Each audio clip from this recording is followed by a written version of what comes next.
All right, we are live. Welcome, everybody. I am very honored and fortunate to have with me tonight Indira Pulliadath, author of AIP Indian Fusion. Thank you so much for coming on tonight, and I'm excited to speak to you. We've already been speaking for a little bit, so I'm already all warmed up. I have lots of great questions to ask you. So, as we begin, if you can share with us your story, how did you get to this point where you say, you know what? I need to write a book that's AIP and it needs to include Indian food. I'm a big fan of Indian food. How did you get here?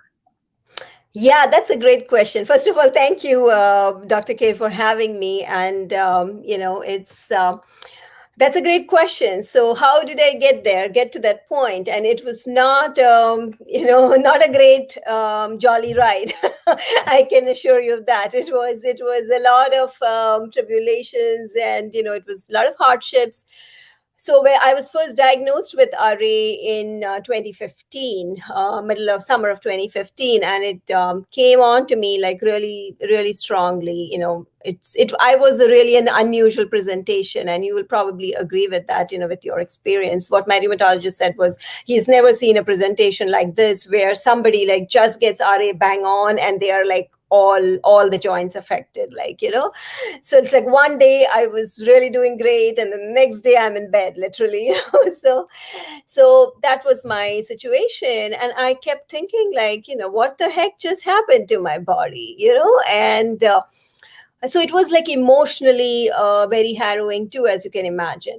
Not just the physical pain, but emotionally I was distraught. I was like, what the heck just happened to my life? And it's like here I was, being able to juggle 101 things in a day and be really active and healthy. And here I am now, like an invalid, and I couldn't do even like the smallest of chores. I could not even. I used to always love cooking, so and I was like so emotionally upset that I could not even just cook a simple meal for my family.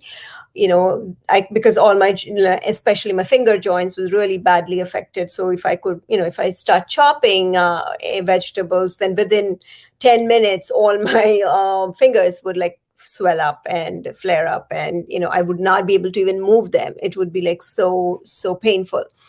So I started with seeing a rheumatologist. He put me on medications, and being a pharmacist by background, I was initially hopeful about the medications. I was like hopeful, yeah, medications do work for RA patients. So, let me be hopeful and I'll be fine. But then what ended up happening was the medications helped somewhat, little bit, right? Like the intensity of flares and the frequency of flares reduced a little bit, but they never went away. I still kept getting flares, at least a couple times a week. And a flare meant like really, really severe pain and immobility for a couple days. And so this kept on happening. And so I was finally like frustrated enough that I started, searching on the internet for other options, looking for alternatives. And I've always been a person that I'm always, I try to look at the positive side of things and try to keep moving, because if I can't just resign myself to my fate, okay, this just happened to me. I'm just, there's nothing that can happen. I'm not that kind of a person. So I kept researching for options, tried everything that I could possibly, homeopathy. I tried Ayurveda by going to India. And, as you probably know, right, India is, they have Ayurvedic medicine, which is like a very ancient form of medicine. And so I went to like the very reputable Ayurvedic doctor and went to his center and took treatment for a month. But, it just didn't help me at all. If anything, I ended up flaring up even more when I came back. And so it was just like, I continued to go downhill. And then finally, I came across, and that's a long, I'm just cutting the long story short, but finally there was some bright light when I met a naturopath from California, and she talked to me about the AIP diet. So I had been Googling and doing a lot of, experimentation by myself. So I had tried veganism, I had tried the Paddison program, and, all the different things, whatever I could find relative to RA, I had tried that. It's like, so by the time she told me about AIP, I had already been excluding a lot of things down the road. So I was already gluten free, I was already dairy free, but still not seeing, results. Maybe because I was still continuing to have a lot of the inflammatory foods, right? I was eating nuts, I was eating eggs, I was eating nightshades. So that's why when I looked at AIP and I understood the science behind it, I was like, okay, I definitely need to give this a try, because, the scientific rationale made a lot of sense. So I was like, yes, I'm just doing it. And because I was like so motivated, my pain and my physical disability was like a strong factor for me to like, nope, I'm just going to go all for it. And because I want to see an impact, I'm hoping that this diet is going to make a difference to me. So I just went ahead and did that. And within like 6 weeks, I began to like slowly see a difference. It's like, before, as I told you, right, even with medications, I kept getting flares. And now all of a sudden, I started seeing like my knees were like permanently swollen and stiff at that point. And that was like the first thing that I saw changed when I went on AIP. Within the first month, my knees started feeling closer to normal again. And that was like huge for me, because I had trouble going up and down our stairs, in my house. And so much so that I would actually like stand at the top of the stairs and actually say a prayer before I got down, because it was so painful for me to come down the stairs. So this was huge, that my knees, already started feeling better in a month. And then slowly all my joints, I started feeling it. And then actually my blood work also started showing results, like my inflammation markers went down, so the ESR, the CRP, all those values went down. So that, right, that's when my rheumatologist started really asking me seriously, hey, what is it exactly that you are doing? so so that's how, so I knew that AIP was working. And I wanted to continue to stay on it, because I knew that if I continue to stay on it for a few more months, I would be able to bring my inflammation levels back down to normal levels. So I became even more focused, because I saw positive results. I was like, I'll continue to stay. But then, as you mentioned earlier when we were chatting right before the show, it's hard to stay on the diet, because you begin to miss your comfort foods. And for me, as you can imagine, I grew up in India for 25 years, of first 25 years of my life. And then even when we moved to the US 22 years ago, my husband and I used to eat, I used to cook like Indian 70 to 80% of the time, Indian food. So I started missing my curry and rice, right? So after like 6 weeks of AIP, I was like, okay, this is working. I need to stay on it, but I'm missing my comfort food. So how long can I go? Is this sustainable?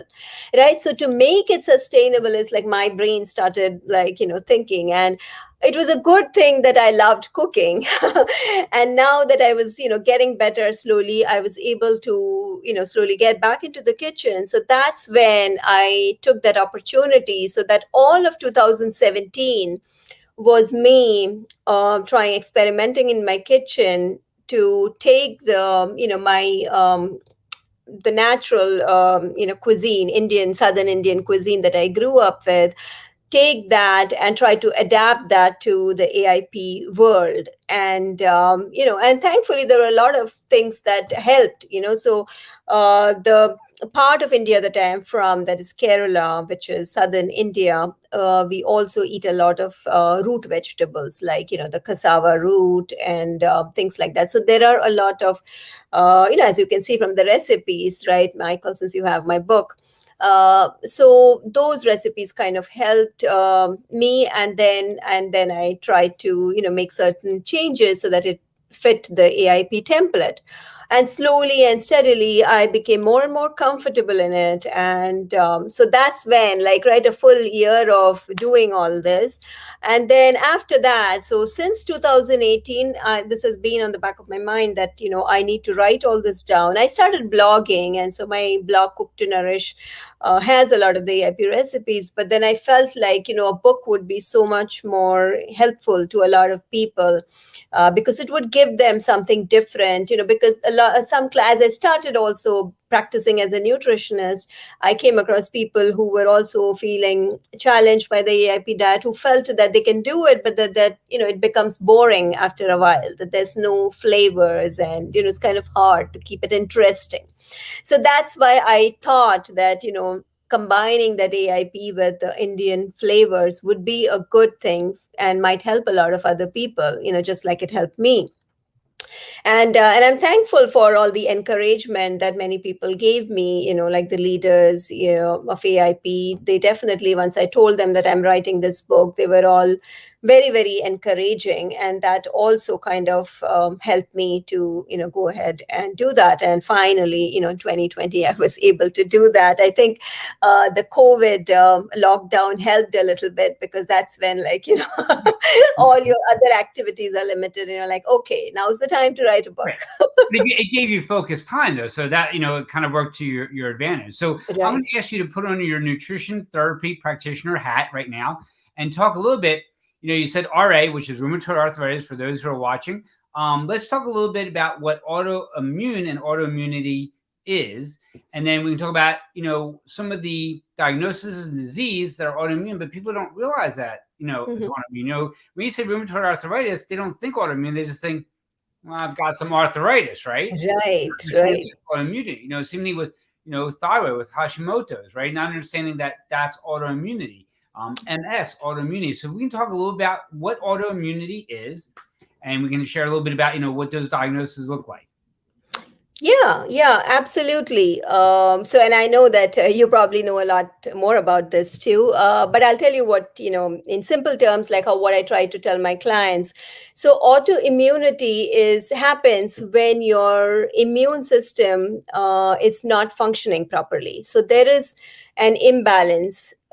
So what happens is, immune system is there to protect your body from invaders, from foreign microorganisms and pathogens and injuries, right? So it helps. The inflammation is actually a good thing when it happens, and immune system does that so that it can actually ward off and protect your body from any enemies like pathogens and bacteria, etc. But when your immune system is not working correctly as it's supposed to, then it starts misfiring. So it's like, kind of always like to give that analogy of an army of soldiers, and they're there to protect a fort, for example, right, to protect it from enemies. And they are working, say, 9 to 5. They're doing a job 9 to 5, they're doing it perfectly fine. But now, if it's a situation where somebody's body is continuously assaulted by different things, like toxins from the environment, chemicals, and bad processed foods, and so all those things, even infections like viral infections and etc. So where there is a lot of load on the body, then your soldiers, right, your immune soldiers, do not get any rest, because they are constantly working, they're constantly on guard, constantly trying to do things. And because they are overworked, they are actually bound to make mistakes. Slowly, they start to make mistakes. And that is when, typically autoimmunity sets in. In a deeper, going into science a little bit more, now we know that for all that to happen, what essentially happens is your gut becomes leaky, which is your small intestinal lining, which is very closely located next to the immune system. About 80% of your immune system resides in the gut. And then that is why, when your digestion is impaired, when you have a leaky gut, the small particles from your food, undigested particles, get into the bloodstream, and they cause your immune cells to misfire. They mistakenly think that this is, not good for the body, and they actually, start to create antibodies against those. And that's what autoimmunity is, when it starts attacking its own body's own cells. So depending upon which location in the body that happens, say for example, if it happens in the joint cells, then that's where it leads to diseases like rheumatoid arthritis, which is again an autoimmune condition. And you're so right, Dr. Michael, to point that out, that many people confuse rheumatoid arthritis with just arthritis. It's another form of arthritis, which is not. Rheumatoid arthritis is an autoimmune condition, so it has to do with your blood. So it is not located to one particular joint like how it would be in case of osteoarthritis, right? But rheumatoid arthritis is because of the imbalance in your immune system, so any of your joints can get impacted. And then there are other diseases, like, as you said, Hashimoto's, which is where, antibodies are attacking your thyroid gland, which prevents your thyroid from functioning normally. And and then there are also psoriasis, where again it's has to do with your skin cells, and that's why you end up getting the psoriasis symptoms. So on and so forth. There are a lot of other similar conditions. There are, I think, over 100. Am I right? Yeah. So over 100 diseases that are autoimmune in nature. So I hope that answered your question. No, that was absolutely perfect, right? So I mean, it's hard for people to wrap their head around how we can avoid eating a certain food product and feel better. And they sometimes think they don't grasp the other thing, where it's like they can eat a certain food product and feel worse, but not relating it. Like, oh, well, when I say to patients, like, well, do you get headaches? Like, no, just the normal headaches. And you're like, well, wait a second. It's not normal to have a headache, right? Right. Just because you have it all the time, just because it happens all the time, doesn't mean that it's normal. And a lot of Right. times where, like I said in the beginning, it seems like a lot of patients that come in, we do see a lot of functional gastrointestinal disorders. We see a lot of the AI presentation. And when we can move them towards this autoimmune protocol, they end up at least starting to do better. So when you said to your doctor, I think I'm feeling better, and it's the way that I'm eating, did that doc then say, okay, well, let's do the blood work and see if it's really true? Like, did your doc need to see the blood work to see how true that actually was, or that just like confirmed it for him? Yeah. So yeah, the way it worked in what happened in my case was, and this was my second doctor. So I did have a first doctor who was totally skeptical of diet helping me in any way. And as I said, like I thankfully I moved away from him. This doctor was a little bit neutral. So he never, he said, like, you definitely need to be on medication. He was actually pushing me, considering how inflamed I was. He wanted me to be on Rituxan, which is an IV, medication for RA, as well as, also for certain cancers. So because of that, I knew that drug is very, very, has a lot of side effects. It can, has a lot of potential for side effects. And I was really wary of going onto that medication. And I told him at that meeting, when he was recommending that I go on Rituxan, I told him, doctor, can you give me 3 months? And I came across this diet that I feel can, has a lot of science behind it, and I really, really want to give it a try. So can we do this? Can I, for 3 months, I just continue to be on my oral medications, and then I also try to do this diet.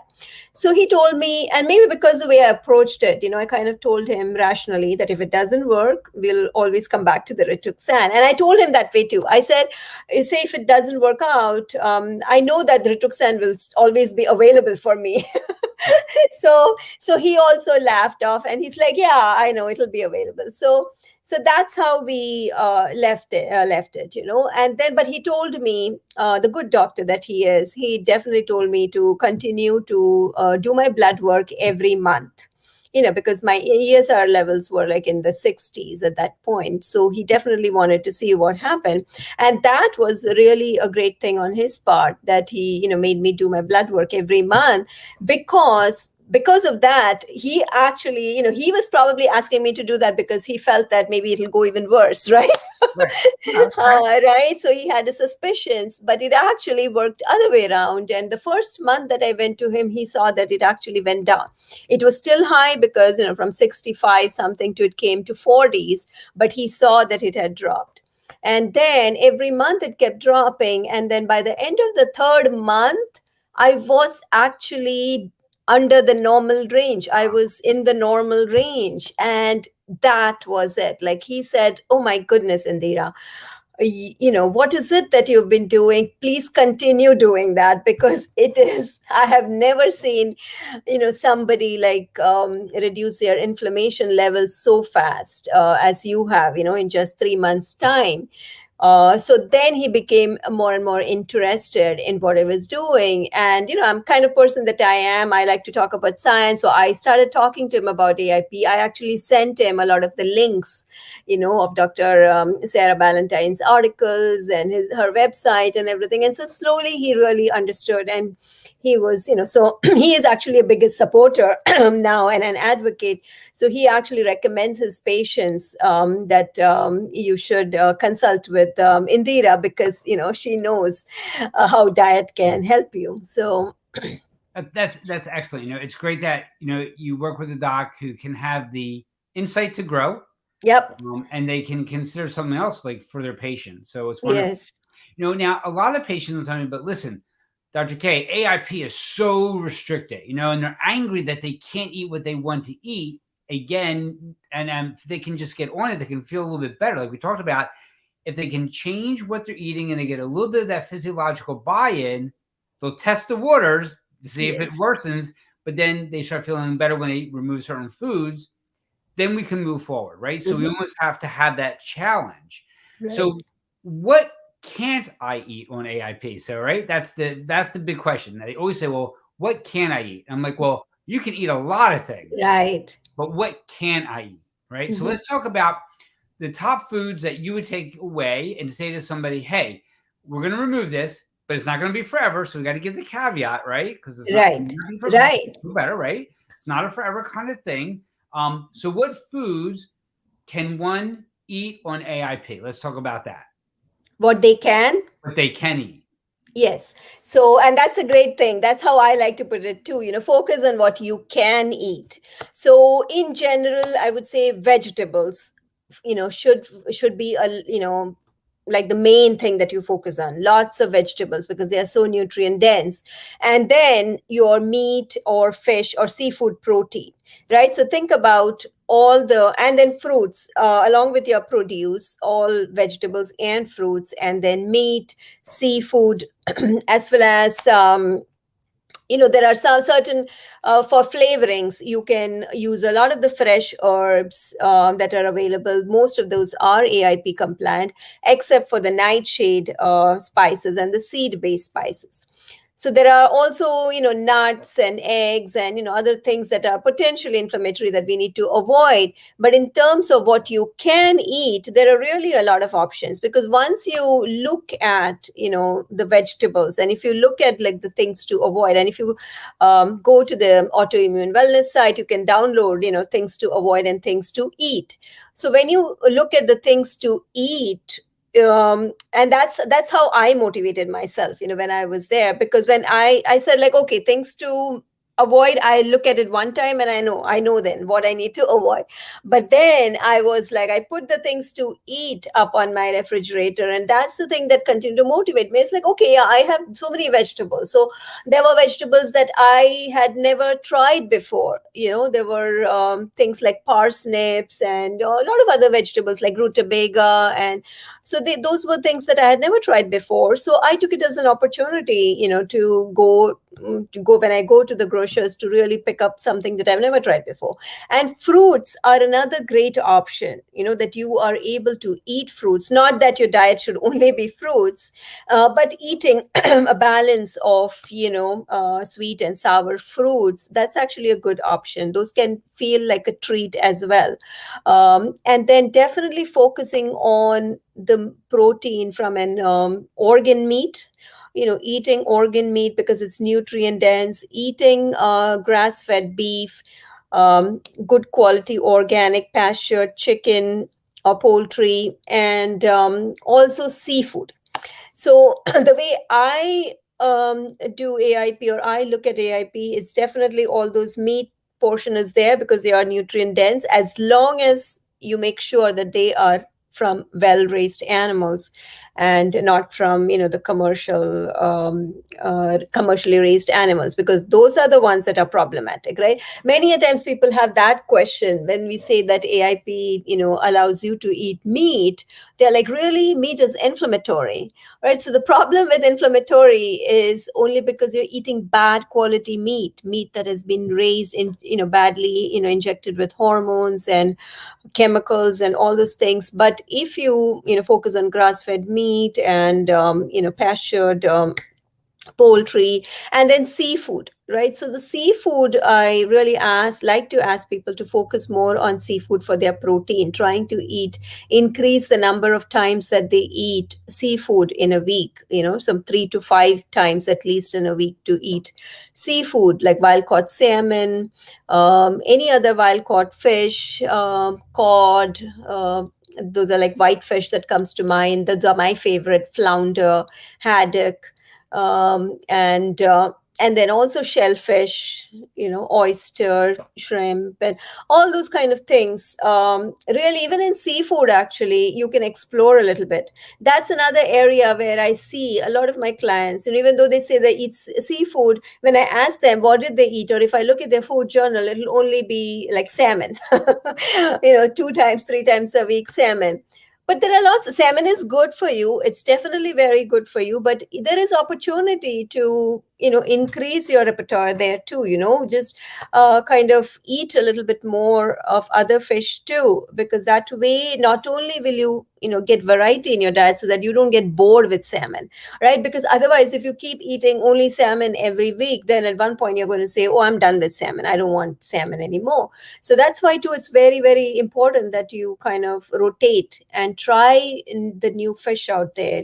Go to your local market and see what you can find, and it's We should just get give it a try. wild caught fish too. I mean, that's Mhm. the big thing, because there's a lot of commercial. Just as there's meat that's commercialized, the fish can be commercialized. Right. So we want to refrain from that.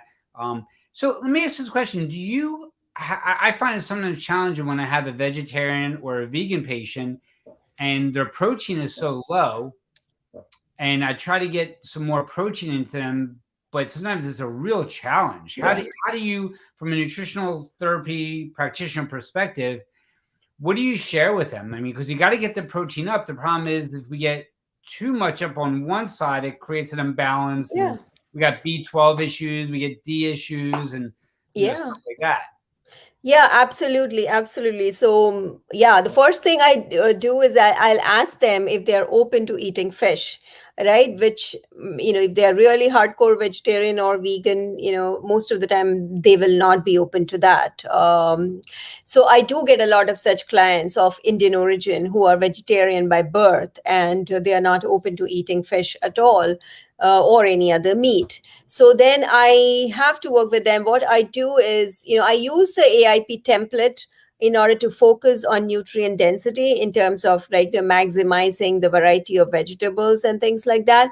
But I start by giving them some protein options, which are vegetarian. Again, this won't be an AIP diet, but you have to kind of make variations if they are not bound by religious reasons, or on their based on their philosophy or whatever, they are not open to eating fish or any other kind of meat, then you have to work around that. So generally there are some proteins like moong dal, if you've heard. That's a split lentil, which is one of the more easily digestible lentils. And I know this from my background in Indian cuisine and Indian cooking. So generally moong dal is used, it's given for babies, as infants, because it's very easy to digest. And then even how to cook, right? Like to pressure cook, soaking it in advance, that's another thing. Soaking it for 10 to 12 hours, and then pressure cooking them, and how to eat. So those are some things I put them on initially. And then quinoa actually is also another grain, again, which is not AIP, but I have found quinoa to be very valuable for my vegetarian clients, because most of them do well with quinoa. And it actually, there are some studies which actually have shown that quinoa has a protective effect, and it actually helps, to heal your gut. So for those patients, I try that route, and then slowly, very slowly, as they begin to get better, then add in other lentils and other grains slowly. And then also I recommend that they have seaweed, because seaweed is another good, gives you some amount of protein, as well as it's rich in iodine and other minerals. So I recommend that they add seaweed to their diet. I also will recommend like fermented soy products, like natto or tempeh, etc. But again, these are like for exceptions, for people who are not willing or ready to introduce meat or any kind of seafood in their life. See, meat is also okay, as long as they are ready to introduce even seafood. I would push them to have some fish, and some of the people are a little bit open to trying. But there again, there are people who just cannot, and you can't blame them, that they have been eating like that for all their life, so it's kind of hard. So then I work around, and this helps a little bit. Excellent. And when we try to, put the patient on a protocol, I try to explain to this is not a diet. We're not trying to lose weight or anything like this. This is a protocol that we're utilizing just as you would utilize a protocol for a medication, right? And we're trying to see if we can decrease inflammation in the body, improve your overall presentation. And they're so afraid that this is the way that you're going to have to eat the rest of your life, and they Right. limit it, right? Right. Sometimes I need to have them on it for at least 4 weeks, right? I need at least some kind Yes. of time, because it doesn't happen because they follow someone for 2 weeks.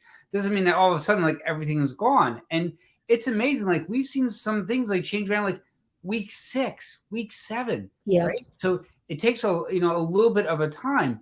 And then there's the reintroduction phase, right? And I saw where a lot of patients, they went online and you're going to try AIP for 2 weeks, and then they try to reintroduce the food. And as you can imagine, it went south, right? It just went down really fast, right? So can you talk a little bit about the importance of properly reintroducing food and what to look for?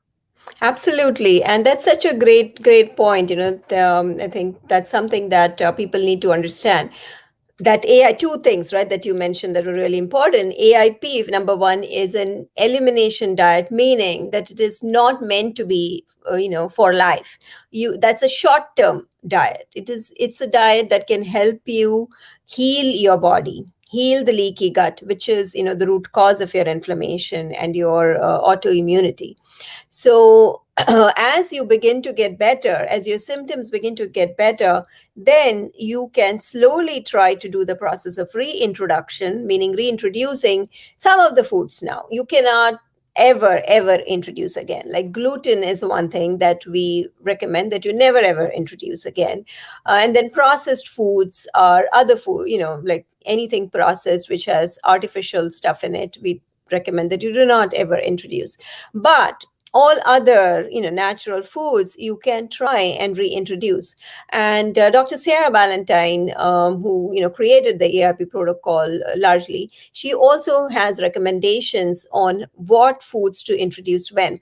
So in my book also, actually, I have printed that that chart Yep. which shows stage 1, stage 2, stage 3, and stage 4 foods, meaning the first foods that you can try to reintroduce are the ones that are actually pretty nutrient dense, which can be good for your body. So for example, eggs are one, and then grass fed dairy. So eggs, again, if you can try to reintroduce and see if you're not reacting to them, then that's a good food to add to your diet, because eggs are very, very nutritious. And so those are like stage 1 foods, some eggs and dairy, and then nuts and nuts and oil. So it goes like that. And then only towards the end, we would recommend reintroducing the nightshades, because many people react very badly to nightshades. So that's like one of the last things that you would reintroduce. But there is a way, so there is a way to reintroduce, and that's your question, right, Michael? How you introduce? So you introduce it in a one food at a time. That's the other important part. Just because you've done say 8 weeks of AIP elimination doesn't mean that now you're ready and you can just keep adding foods, right? No, there is a process to be followed, which is like, I take first of all stage 1 foods, and then take one food at a time, and you will eat that food for 3 days, you know consecutively. And you also actually introduce them in very small quantity initially, and then wait and see if there's a reaction, and then also keep adding them, keep increasing the quantity slightly every day for 3 days, and see if you have any reactions. And even for reactions, there are certain reactions to look for, and things like what you were talking about, Michael, like headache or fatigue. There are lots of different reactions that can be food related. So that's another thing that whoever you're working with, your functional medicine doctor or your nutritional therapist can actually help you, give you a list of those reactions to look for that could be potentially caused by that inflammatory food. And maintaining a food journal is the best way to do that, I feel. So then that way you are really documenting, and then you can go back and see what food caused what reaction, because you're documenting everything. Right. And you talk about nightshades, and we always talk about nightshades, eggplants, potatoes, tomatoes, and peppers for those who are watching that doesn't know nightshades. But you talked about nightshade spices. Can you name some of the nightshade spices? Yeah, absolutely. So cayenne pepper, chili peppers, anything from the pepper family except the black pepper. So black pepper is seed based, so it's not nightshade. But all the other peppers, the chipotle peppers, adobe peppers, anything that are chilies, those are all bell peppers, even your bell peppers. But the spices, in paprika. Paprika is another big one, which is a nightshade spice, and chili powder. In India, we just red chilies. We call it red chili powder. Some people, and then cayenne pepper that we call here, that is also made from chilies. So all these these are all nightshade. They typically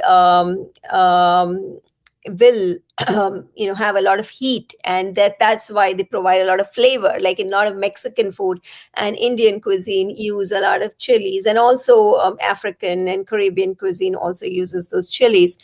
So there are also like serrano chilies or serrano peppers, the green one, small one, and then there are a lot of other, excuse me, hot peppers that are there. So all of those except the black pepper, they all those peppers fall under the nightshade family, and so it's a nightshade spice. Right. Thank you. I know we have a hard stop at 45. We're getting there close. I just have 2 more questions. I Yeah. the question I'm formulating in my head when you're talking. So one of the things that we touched in the very beginning before we came on was like, how do we deal with it? I mean, when we think about the prevalence of autoimmune, it affects female more than male. Mm-hmm. The prevalence of autoimmune is actually increasing, right? So we're seeing more autoimmune, not less autoimmune.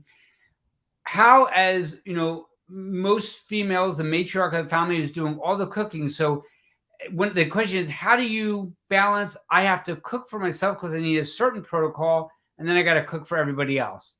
So that's one of the questions that I have. If you can share about that. Yeah, yeah, that's a great question. That's a great question. So, yeah, initially, as I told you about my story, so I was really very badly inflamed. And although mentally I was really determined, right, to do the AIP and I was ready to do it, right, but then my body, physically, I was not ready to make all those meals. And then I knew that I had to feed my family too. For me at that point it was hard decision, and thankfully we had the resources that I, for 1 month or more than 1 month, actually a few weeks, I hired a help, a lady, a nice lady who was able to come and work in my home for a couple hours every other day, so that I would give her things to chop, like vegetables to chop, and because that was the hardest thing for me to do at that time. And she was, the kind lady. She would come and do that, and that helped me a lot. I know that not everybody will have that financial resources to be able to do that and afford that. So my suggestion would be, maybe see if there's anybody in your close family or friend circle who can kind of help you out there, because you really need that support initially until you feel like you can, you're able to do things slowly, so that initial, I think 4 to 6 weeks is the hardest. And then I'm also grateful for my husband. My husband, even though he has had a busy work schedule, he tried his best to help out on the weekends, and kind of did a lot of the work himself, and tried to do. Our kids were also way younger, and and they helped out too, because they could see that mom is really sick, and they tried to chip in too. So we just kind of came together as a family, and it just makes my heart warm, just thinking about those days, because it was really bad, but at the same time we kind of grew stronger as a family, helping each other out. And then as I slowly began to get better and I was able to kind of do a little bit more in the kitchen, I think the planning helped out a lot. So batch cooking is definitely, that helps a lot. To so what for a lot of my meals, and for the family's meals, like I would cook some things like a batch of stew, right, chicken stew with vegetables. So even though that is AIP, that was something that my entire family could have. It was not just for me. So those are some like tips and tricks that worked, that I did. So I would, always cook something, like a big part of the meal would be, what I could eat. And then for them, we would get some other, like say bread on the side or something, or pasta, right? You just cook some pasta on the side so that they can have it with whatever I made, like the meat, my main meat protein or fish protein I would cook. And then, they, because they were not AIP, right? So I would not deprive them of that at that stage. I think it's not a good idea to kind of get them into AIP too, because, mentally it would be too painful. They'll be yelling at you, especially your children, and you don't want that. So you want to keep them happy. So I was just giving them, whatever it is that they wanted. But 60% of our meals were common, so I made so stews and soups, actually, which are there in my book too. They help out a lot, because you can make a big batch and then you can eat it throughout the week. And curries are similar, they are like stews basically, so you can make a big batch of curries. And then I would eat it with cauliflower rice while they would eat with white rice, so that was an easy fix. And then the salads, I would just make a large salad that everybody will have on the side. So those are like some tips and tricks, I Excellent. think, that helped. Listen, I know we have a hard stop at 45. I have a dozen more questions, but I will ask you this question. Mhm. Planning to write another cookbook. Would Oh, you be? another cookbook? Yeah. I don't know, Michael. I'm so tired from this one. Maybe down the road. But as of now, not another cookbook. but I do want to write another book, specifically with in relation to RA, with my experience with rheumatoid arthritis, with my own personal journey, as well as now as a nutritional therapy practitioner and helping other clients. So I just want to kind of come up with a book that would be like a holistic guide to RA. Excellent. I will look forward to that one because I really enjoyed this one. My favorite recipe was definitely the sardine cutlets. I really enjoyed that. I love the roti. I mean, the cassava roti. I think that was excellent. I'm looking forward to trying more dishes. Can you share with everybody before you sign off how they can get in touch with you and how they can purchase the book? Yeah, absolutely. Thank you so much. So they can buy my book on Amazon.com. So all US folks can get it on Amazon.com. It is called as AIP Indian Fusion. So you can just search for AIP Indian Fusion on Amazon, and you should see my book. This is what it looks like, so you know what it looks like. And it is also available as an ebook. So you can go to my website, cooktonourish.com, and it is cook and the number 2 nourish.com, and there you can find information on how to purchase my ebook as well. And and that's my website. And to reach me, you can send me an email at cooktonourish@gmail.com. Beautiful. Indira, thank you very, very much for tonight. I absolutely enjoyed it. Wonderful, wonderful information that you shared. Thank you again. And everybody, hope you had a good night. If you have any questions, let us know and we'll get back to you. Thank you so much for having me, Michael. I'm really honored. All right.